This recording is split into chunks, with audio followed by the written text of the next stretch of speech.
À l'école, nous avons appris qu'en France, en tout cas, nous avons une déclaration des droits de l'homme et du citoyen qui, vous pouvez le dire, commence ainsi: les hommes naissent et demeurent libres et égaux en droit, etc. Et je ne vais pas vous prêcher sur la Déclaration des droits de l'homme et du citoyen, mais sur la parole de Dieu. Et si on lit la parole de Dieu, on verrait qu'on pourrait rajouter beaucoup de choses, d'ailleurs, mais une chose en particulier: les hommes naissent égaux, et aussi également aveugles spirituellement.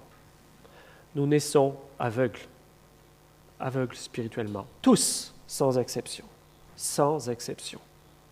avec des parents chrétiens ou avec des parents non chrétiens, quel que soit le statut social, la culture, la zone géographique dans le monde, tous les hommes naissent pécheurs et aveugles. La mauvaise nouvelle, après il y aura la bonne nouvelle, mais ça commence par une mauvaise nouvelle, c'est que nous sommes tous affectés par un virus bien plus dangereux que le virus du Covid. Un virus spirituel qui s'appelle le péché. Et son symptôme est que nous sommes aveugles. Et que nous ne pouvons pas sortir de notre situation par nous-mêmes, parce que comme un aveugle, on ne voit pas.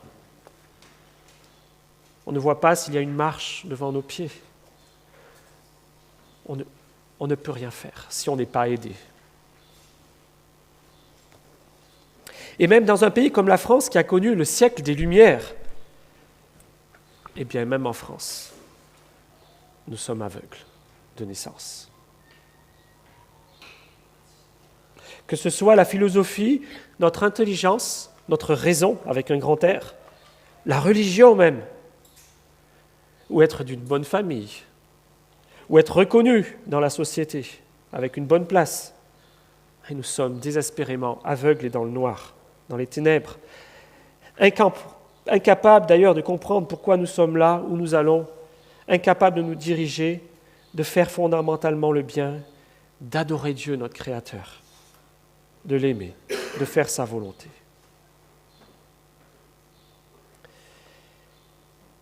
Et je vais insister encore sur un point pour nous qui sommes dans une église, qu'on soit venus à l'église depuis tant d'années, depuis notre enfance, et je parle aux enfants de chrétiens en particulier. Cela ne change rien. Cela ne change rien tant qu'on n'accepte pas humblement Jésus comme notre sauveur indispensable. Comme lui étant la lumière, et on l'a chanté tout à l'heure, juste à l'instant, qui nous éclaire, qui nous donne la vue. Toutes nos pratiques religieuses resteront vaines, mais non seulement vaines, contre-productives. Elles nous éloignent de Dieu. Elles nourriront notre orgueil si Jésus ne vient pas changer notre cœur, notre façon de penser, s'il ne vient pas se révéler à nous dans notre intimité et révéler le Père, celui qui veut être notre Père, où Jésus dit à ses disciples: le Père lui-même vous aime. Alors la bonne nouvelle, c'est que Jésus est venu porter notre péché et l'expier à la croix. C'est vraiment la bonne nouvelle. Il nous redonne la vue par la foi en lui. Car lui, il est la lumière. Il incarne la lumière qui nous éclaire si on la laisse entrer. Qui nous éclaire sur notre condition, que nous sommes, plus on y voit et plus on se rend compte combien on est perdu, déchu. Mais plus encore qui nous éclaire sur qui il est, lui, Jésus, et Dieu qu'il vient nous révéler, Dieu le Père. Il nous révèle ses exigences, il nous révèle sa sainteté comme on l'a chanté. Il nous révèle notre péché, mais il nous révèle aussi son salut. Cette lumière nous pousse à la repentance, à reconnaître notre cécité spirituelle et à l'adorer. Et cela passe par une rencontre personnelle, intime, avec lui, Jésus. Ce matin, nous avons vu ce verset il y a 5 minutes environ, dans 2 Corinthiens 4, le Dieu qui a ordonné que la lumière brille du sein des ténèbres. Il a fait aussi briller sa lumière dans nos cœurs. Il parle des chrétiens, pour faire resplendir la connaissance de la gloire de Dieu dans la personne de Jésus-Christ. Attention à cet écueil de ne pas confondre, connaître beaucoup de choses de la Bible, savoir beaucoup de choses sur Jésus, intellectuellement, et une chose différente qui est de l'avoir rencontré et de vivre en communion avec lui. Et 2 versets plus tôt, il y avait « Pour les incrédules, le Dieu de ce monde a aveuglé l'intelligence, afin qu'ils ne voient pas briller l'éclat que projette l'Évangile de la gloire de Christ, qui est l'image de Dieu. » Oui, Jésus est la lumière du monde. Celui qui me suit ne marchera pas dans les ténèbres, mais il aura la lumière de la vie, dans l'Évangile de Jean. Et l'Évangile de Jean introduit Jésus comme cela, au 1er chapitre, qu'il est la parole, et que dans cette parole, il y a la vie, et que cette vie est la lumière des hommes, que la lumière brille dans les ténèbres, mais que les ténèbres n'en ont pas voulu. La vraie lumière qui vient dans le monde éclaire tout homme. Elle était dans le monde a été fait par elle, mais le monde ne l'a pas reconnue, ne l'a pas acceptée.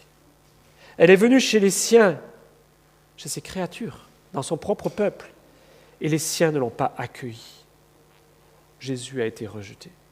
Mais à tous ceux qui l'ont accepté, qui l'ont reçu, à ceux qui croient en son nom, elle a donné le droit de devenir enfants de Dieu. Quel privilège! Puisqu'ils sont nés non pas de la nature, ni de la volonté humaine, ni par la volonté d'un mari, mais qu'ils sont nés de Dieu. Alors, je voudrais lire un passage qui montre concrètement l'effet de cette lumière. Une rencontre de Jésus avec un aveugle de naissance.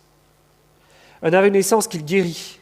Et nous allons voir le changement spirituel dans cet homme, et même sa maturité spirituelle qui grandit très vite, en quelques heures. Et les réactions de ceux qui pensent voir, qui croient savoir, qui pensent ne pas être aveugles, qui pensent ne pas avoir besoin de Jésus, la lumière. Mais ceux dont l'application rituelle de la tradition religieuse ne fait que caresser leur orgueil, le caresser dans le sens du poil, et les rend encore plus aveugles. Alors, dans cette Bible, dans cette pagination, c'est page 695, et c'est au chapitre 9 de l'Évangile de Jean.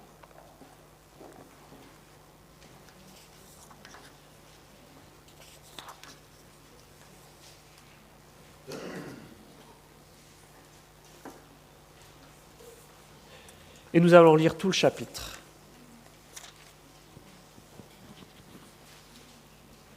Évangile de Jean, chapitre 9, dans cette pagination, page 695.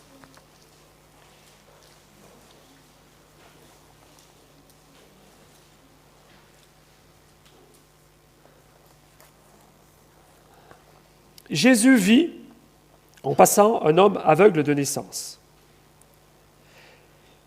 Ses disciples lui posèrent cette question. « Maître, qui a péché? Cet homme ou ses parents, pour qu'il soit né aveugle ?»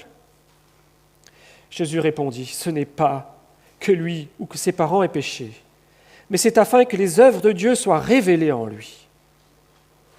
Il faut que je fasse, tant qu'il fait jour, les œuvres de celui qui m'a envoyé. La nuit vient où personne ne peut travailler. Pendant que je suis dans le monde, je suis la lumière du monde. » Après avoir dit cela, il cracha par terre et fit de la boue avec sa salive, puis l'appliqua sur les yeux de l'aveugle et lui dit « Va te laver au bassin de Siloé, nom qui signifie « envoyé ». Il y alla donc, se lava et revint voyant clair. Ses voisins, ceux qui l'avaient vu mendier auparavant, disaient « N'est-ce pas celui qui se tenait assis et qui mendiait ?» Les uns disaient, c'est lui, d'autres disaient, non, mais il lui ressemble. Mais il lui affirmait, si, c'est bien moi. Ils lui dirent donc, comment tes yeux ont-ils été rendus ouverts? Il répondit, l'homme qu'on appelle Jésus a fait de la boue, l'a appliqué sur mes yeux et m'a dit, va au bassin de Siloé et lave-toi. J'y suis allé, je me suis lavé et j'ai pu voir. Et ils lui dirent, où est cet homme? Il répondit, je ne sais pas. Verset 13. Ils menèrent vers les pharisiens l'homme qui avait été aveugle, les religieux. Or, c'était un jour de sabbat que Jésus avait fait de la boue et lui avait ouvert les yeux. À leur tour, les pharisiens lui demandèrent comment il avait pu voir. Et il leur dit, il a appliqué de la boue sur mes yeux, je me suis lavé et je vois. Là-dessus, quelques-uns des pharisiens disaient, cet homme ne vient pas de Dieu, car il ne respecte pas le sabbat. Mais d'autres disaient, comment un homme pécheur peut-il faire de tels signes miraculeux? Et il y eut la division parmi eux. Ils dirent encore à l'aveugle, toi, que dis-tu de lui, puisqu'il t'a ouvert les yeux? Il répondit, c'est un prophète. Les Juifs ne voulurent pas croire qu'il avait été aveugle et qu'il voyait désormais. Avant d'avoir fait venir ses parents, ils les interrogèrent en disant, est-ce bien votre fils que vous dites être né aveugle? Comment donc se fait-il qu'il voit maintenant?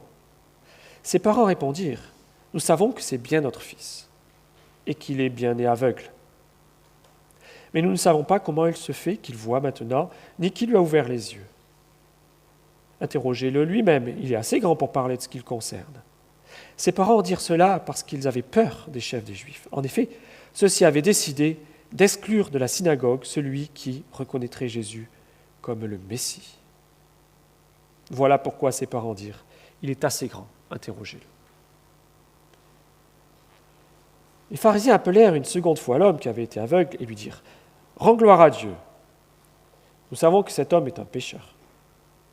Il répondit, s'il est un pécheur, je n'en sais rien. Je sais une chose, c'est que j'étais aveugle et maintenant je vois. Je sais une chose, c'est que j'étais aveugle et maintenant je vois.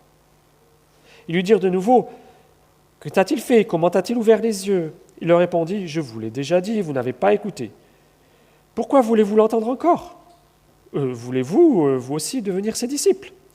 Ils l'insultèrent et dirent, c'est toi qui es son disciple. Nous sommes disciples de Moïse. Nous savons que Dieu a parlé à Moïse, mais celui-ci, nous ne savons pas d'où il est. Cet homme leur répondit, voilà qui est étonnant, vous ne savez pas d'où il est, et pourtant, il m'a ouvert les yeux. Nous savons que Dieu n'exauce pas les pécheurs, mais qu'en revanche, si quelqu'un honore et fait sa volonté, il l'exauce. Jamais encore on a entendu dire que quelqu'un ait ouvert les yeux d'un aveugle né. Si cet homme ne venait pas de Dieu, il ne pourrait rien faire.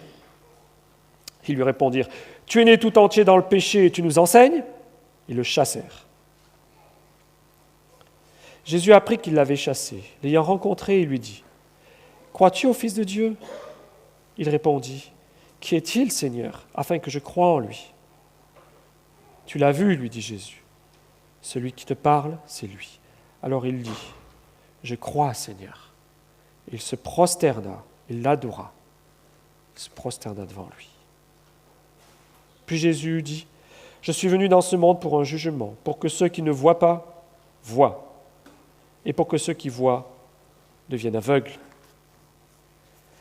Quelques pharisiens qui étaient avec lui entendirent ces paroles et dirent, nous aussi sommes-nous aveugles? Jésus leur dit, si vous étiez aveugles, vous n'auriez pas de péché. Mais vous dites, nous voyons, ainsi donc, votre péché reste. Jésus, la lumière du monde, la lumière qui vient par pure grâce et avec souveraineté. Voilà un homme totalement incapable de se sauver, de changer de vie. Il mendie. Cet homme n'a même pas cherché à être sauvé. Il est juste au bénéfice de la souveraineté de Dieu, Jésus, qui passe par là. Et Jésus est allé le voir. C'est Jésus qui prend l'initiative de le guérir. Dans d'autres passages, on voit des aveugles qui, suite à la réputation de Jésus et qui savent qu'il passe dans les parages, l'interpellent de loin. Mais là, c'est différent. Là, c'est Jésus qui passe et c'est Jésus qui va vers lui. Nous aussi, on a eu besoin, j'ai eu besoin que Jésus passe vers moi, s'arrête et me sauve. Et la question surprenante, c'est que ce sont les disciples eux-mêmes qui interpellent Jésus et qui, avec leur connaissance théologique qu'ils avaient, disent « Qui a péché ? Qui a péché ? Cet homme est aveugle, mais qui a péché ?» C'est leur question. Pas une question d'amour, de compassion, il y a une question juste, on veut savoir pourquoi. Et c'est d'autant plus triste, voire cocasse, qu'ils disent « Est-ce que c'est lui qui a péché ?» Sous-entendu dans le ventre de sa mère, avant de naître. Ou est-ce ses parents ? Voilà quelque chose qui n'est pas de nature à enlever une culpabilité quand on est déjà aveugle et qu'en plus on a le fardeau de la culpabilité d'avoir péché avant même de naître, ou pour les parents, de se dire si mon enfant est aveugle, c'est à cause de moi. Au-delà de la souffrance physique, il y a, je pense aussi, un poids énorme pour cette famille. Dans la Bible, on voit bien, et même dans ce qu'on peut en connaître, que certains péchés des parents rejaillissent sur leurs enfants. Par exemple, au sens physique, ça peut être l'alcool. L'alcool peut avoir des conséquences sur le fœtus et sur une naissance. Ce n'est qu'un exemple. Et puis spirituellement, on voit aussi que David, quand il a péché avec Bathsheba, eh bien l'enfant va mourir. Et Dieu l'a décidé ainsi, comme un jugement. Job et ses amis se sont longtemps débattus, beaucoup de chapitres, pour savoir pourquoi. Se sont débattus avec une fausse question, en fait. Les amis de Job en lui disant « Tu vois, ce qui t'arrive, c'est parce que tu as dû pécher. » Et Job qui se débat avec la même question, en disant « Mais non, c'est injuste, parce que je n'ai pas péché. » Mais aucun des groupes n'arrive à s'extraire de cette question qui les enferme. Parfois, la maladie est là aussi pour nous protéger. Je note que Paul, l'apôtre Paul, dans 2 Corinthiens 12, a prié 3 fois qu'une écharpe lui soit enlevée. Et la réponse qu'il a eue, c'est « afin que tu ne t'enorgueillisses pas, à cause de toutes les révélations que tu as reçues. » Alors ce n'est que des exemples, ça ne veut pas dire que nous, quand on a une épreuve, c'est forcément à cause de ci ou de ça. Mais ça arrive. Mais ce n'est pas toujours lié à un péché particulier. C'est plutôt lié à notre condition d'enfant d'Adam et à sa déchéance, à la chute en Genèse 3, qui nous affecte tous. Si tu manges de ce fruit, tu mourras certainement. Et cela implique la maladie, né aveugle. Et c'est ce virus que Paul nous explique dans l'Épître aux Romains au chapitre 5 qui s'est transmis d'Adam à nous.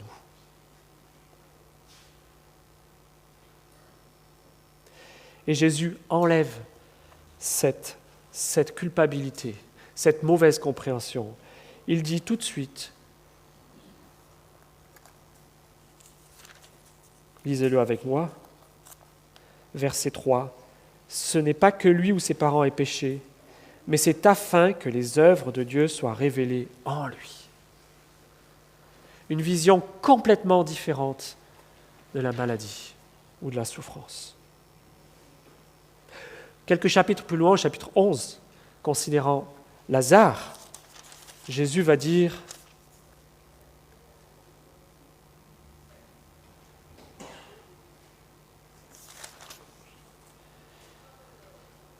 que cette maladie n'aboutira pas à la mort, mais qu'elle servira à la gloire de Dieu, afin qu'à travers elle, la gloire du Fils de Dieu soit révélée. Et je trouve que ça donne une perspective complètement différente à la souffrance.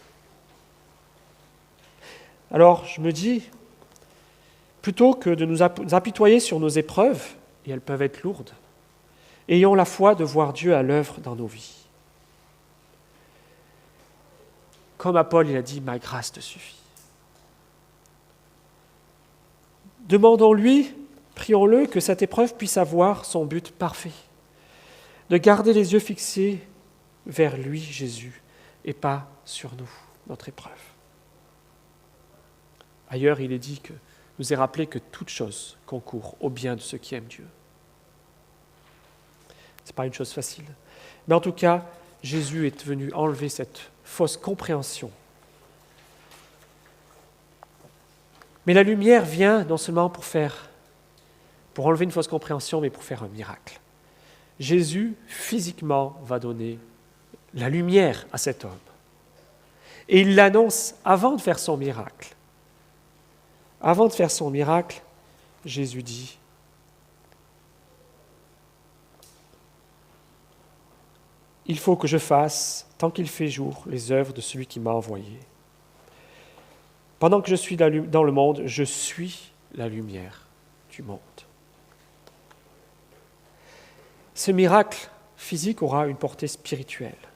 Il faudra porter les yeux sur Jésus, qui il est. Et sans jeu de mots, il faudra voir qui est Jésus. Ne pas être aveugle. Le geste du miracle est mystérieux, il prend de la boue. Certains théologiens voient ça que l'être humain est tiré de la poussière, qu'il met de sa salive. Autrefois, c'était considéré comme un curatif. Et puis, il y a ce réservoir de Siloé qui signifie, et le texte nous l'explicite, envoyé, comme Jésus est l'envoyé de Dieu. Et nous voyons que ce miracle, des fois Jésus guérit instantanément d'une parole, des fois il guérit avec de la boue. Il y a différents types de miracles. On ne peut pas enfermer Dieu dans une boîte. Et là, il faut qu'il aille au réservoir se laver. Il y a un acte de foi, il y a un acte d'obéissance. Et cet homme ne discute même pas. Il était aveugle. Sans doute qu'il y avait une personne avec lui qui l'a conduit par la main jusqu'à ce réservoir. Il y est allé. Et il a vu.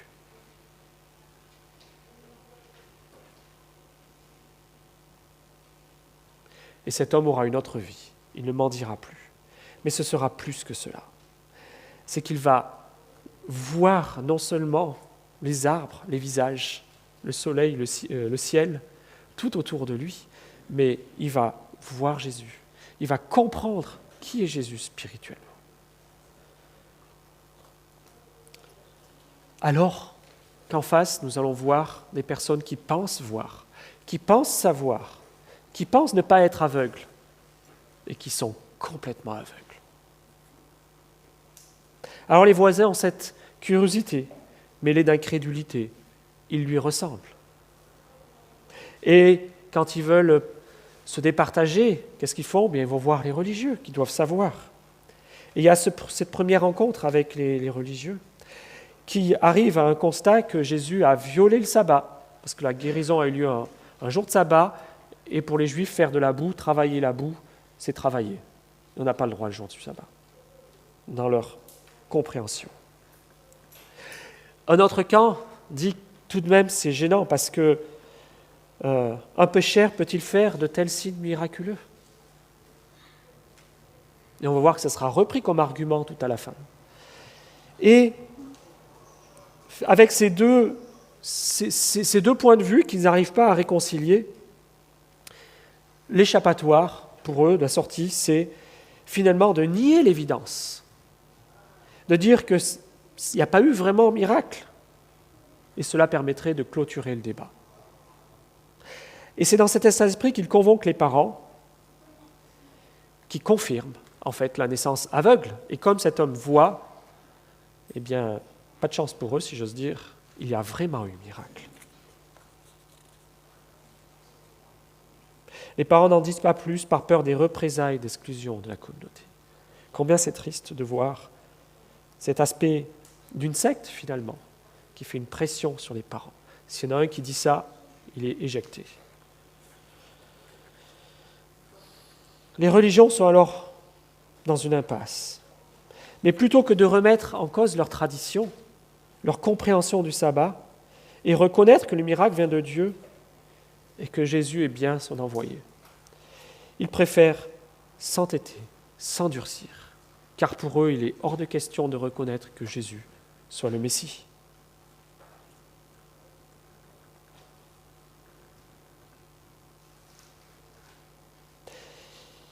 Alors, ils reviennent voir notre homme directement.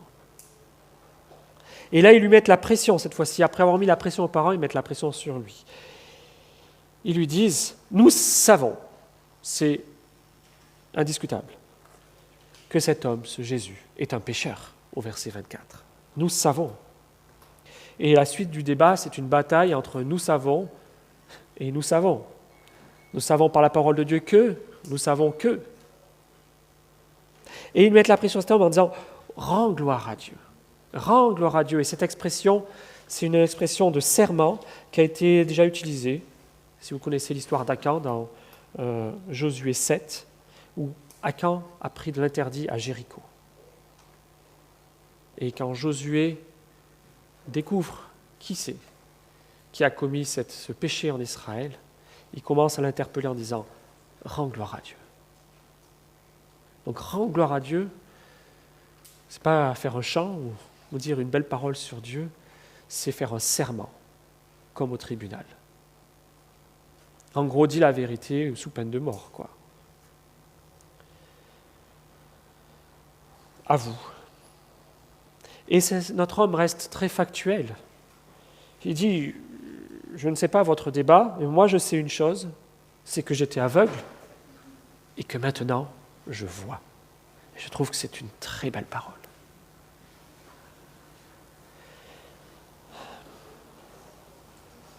Pouvons-nous, et je m'adresse à peut-être une personne dans la salle, peux-tu dire que maintenant tu vois, pas par orgueil comme les religieux, parce que tu penses voir,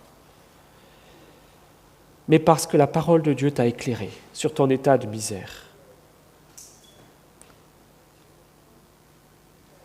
J'étais aveugle et maintenant je vois. Lorsqu'on fait un témoignage lors des baptêmes, on raconte des fois beaucoup de choses, mais l'essentiel, c'est résumé là. J'étais aveugle et maintenant je vois. Mais ça commence par reconnaître qu'on a été aveugle, en avoir profondément reconnu cet état-là. Le chant Amazing Grace a été composé par un homme qui a été illuminé sur son péché et la grâce de Dieu. Et ce chant dit « J'étais aveugle et maintenant je vois ». Job, lui-même, qui se débattait avec cette question, je l'ai déjà mentionné, ce Job, à la fin, au chapitre 42, il dit quelque chose de similaire. « J'avais entendu parler de toi. Je connaissais plein de choses sur toi, Dieu, mais je ne t'avais jamais rencontré. Je ne t'avais jamais rencontré. » Il dit « Maintenant, mon œil t'a vu. J'avais entendu vaguement. »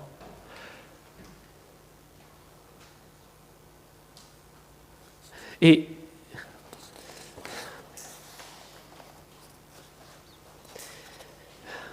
comme je l'ai dit aussi en introduction, dans une église, et spécialement pour les enfants de chrétiens, mais même pour des personnes plus âgées, qui ont l'habitude de venir depuis très longtemps au culte.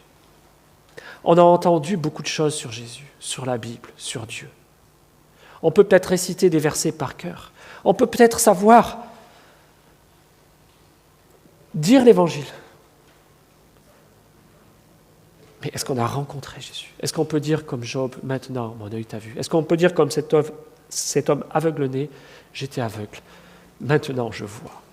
Et la question est très importante parce qu'il n'y aurait rien de plus terrible qu'aujourd'hui, voilà, on lise la parole de Dieu ensemble, et puis que dans notre salle, il y a une personne, un jeune ou un moins jeune, qui n'ait jamais rencontré Jésus, et qui ait cette fausse insouciance ou assurance de croire que c'est bon, alors que ce n'est pas bon du tout.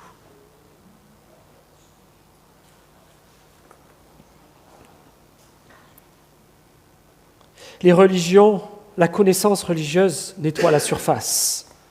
Elle développe l'hypocrisie. On sait prier, on sait comment faire une prière, comment on la commence, comment on la finit, quel mot magique qu'il faut mettre dans une prière pour que ça fasse bien. Mais Dieu, il n'en a rien à faire des mots magiques dans notre prière. Il regarde notre cœur. Il veut nettoyer notre cœur.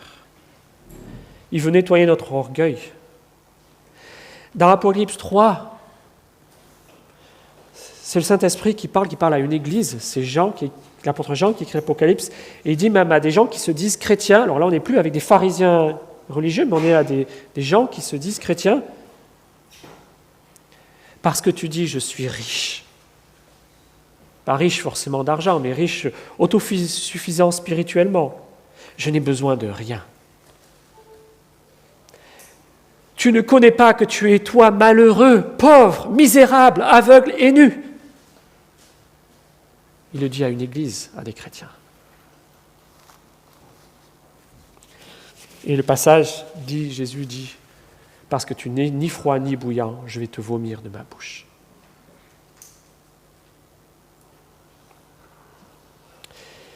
Autre application, dans des discussions que nous pouvons avoir, on reçoit souvent des objections sur la création, par rapport à l'évolution, sur la souffrance, par rapport à un Dieu qui est bon, et la souffrance dans le monde. Et là, on a vu cette souffrance, cet homme né aveugle.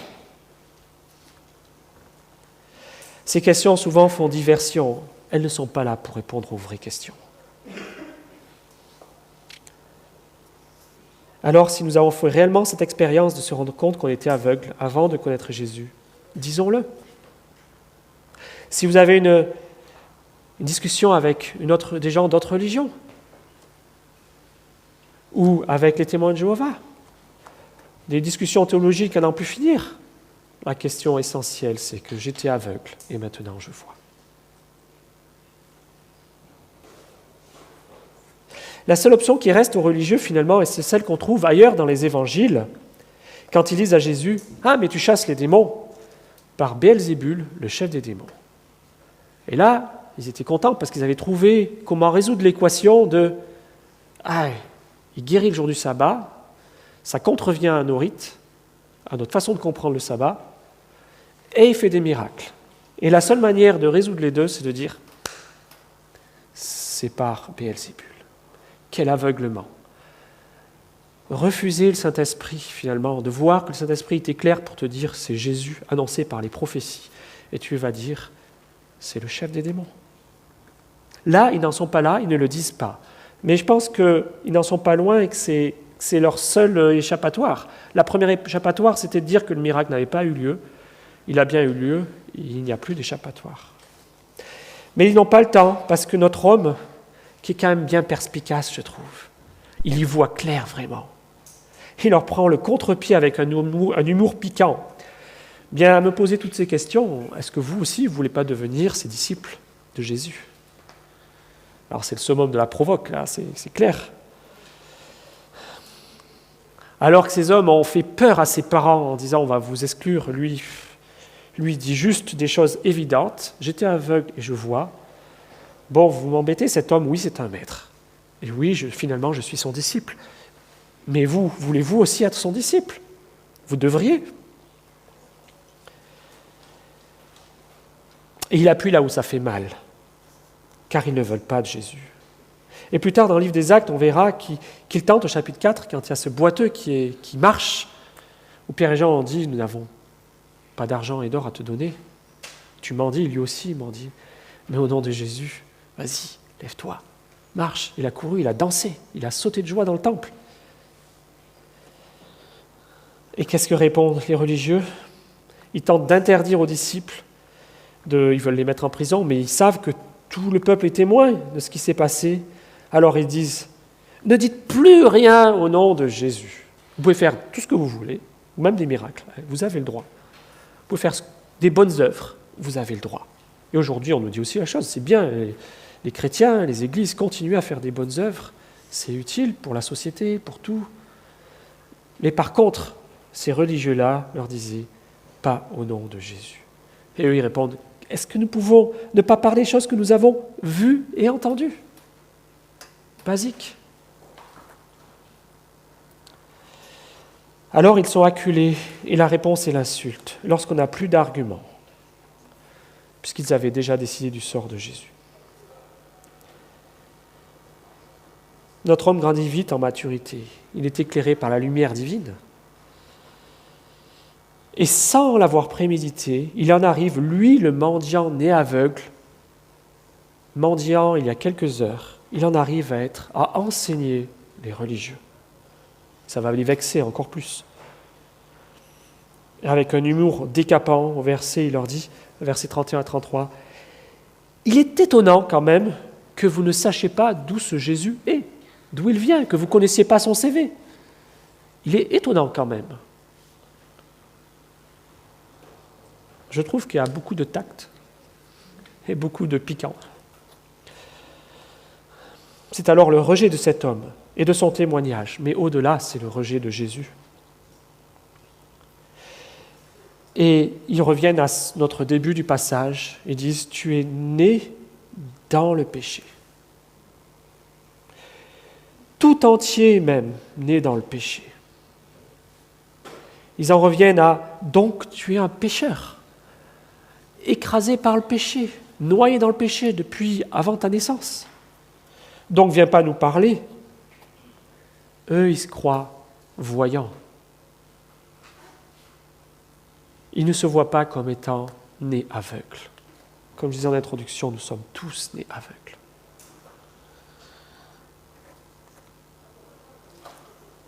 Jésus leur dira plus tard, aveugles, conducteurs d'aveugles.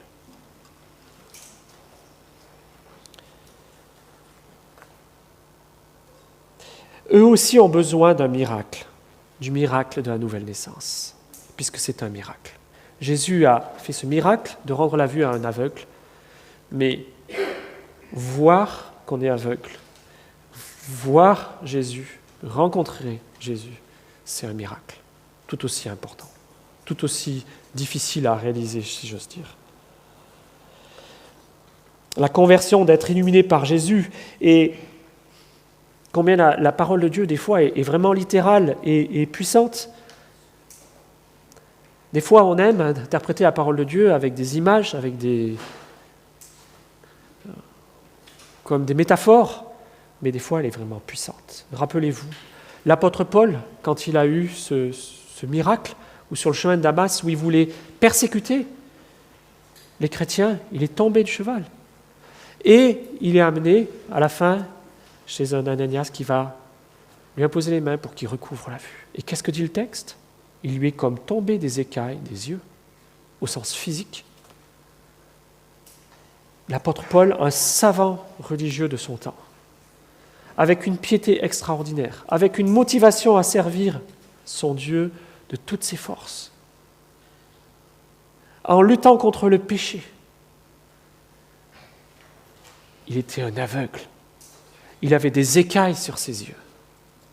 Combien nous, on peut avoir aussi des écailles.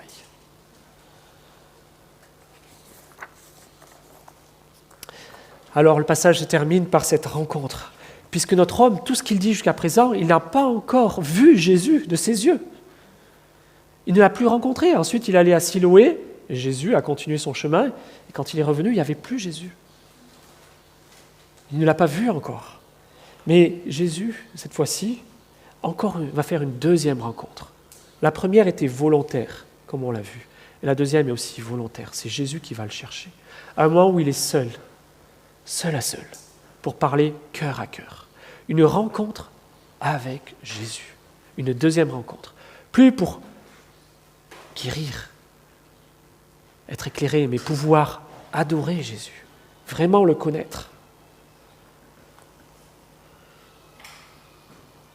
Et nous aussi, et je redis cela, chrétiens de nom, non illuminés par Jésus, ou chrétiens qui a rencontré Jésus.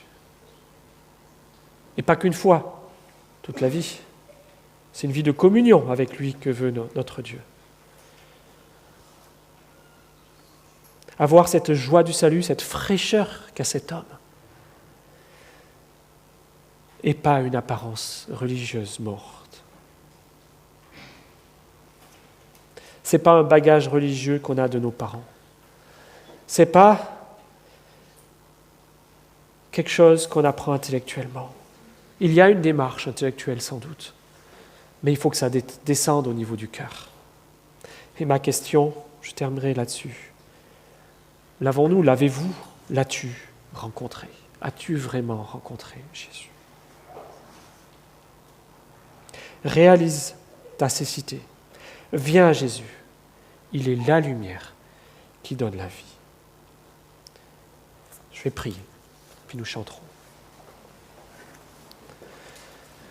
Seigneur notre Dieu, Seigneur Jésus, combien tu es vraiment la lumière qui éclaire tout homme, la lumière qui nous sauve, la seule lumière qui peut nous faire voir, qu'on puisse te rencontrer, te voir au travers de toi ton Père, voir Dieu. Celui qui t'a vu a vu le Père. Seigneur, je te prie, nous voulons te prier pour tous ceux encore qui, peut-être dans cette salle, connaissent beaucoup de choses sur toi, mais ne t'ont pas encore rencontré. Seigneur, je te prie pour ceux qui te connaissent, pour qu'on ne s'enferme pas dans des pratiques rituelles, pour qu'on ait cette vie vivante avec toi, Seigneur, que ta lumière nous éclaire par ta parole, par ton Esprit Saint, chaque jour. Que je puisse avoir cette communion avec toi, que tu puisses illuminer ma vie, Seigneur. Seigneur, merci pour ta grâce d'être descendu, d'être venu jusqu'à nous, de m'avoir donné la vue alors que j'étais un aveugle-né.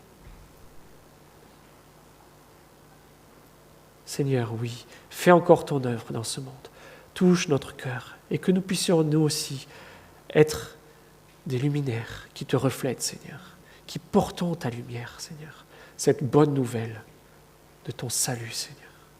Amen.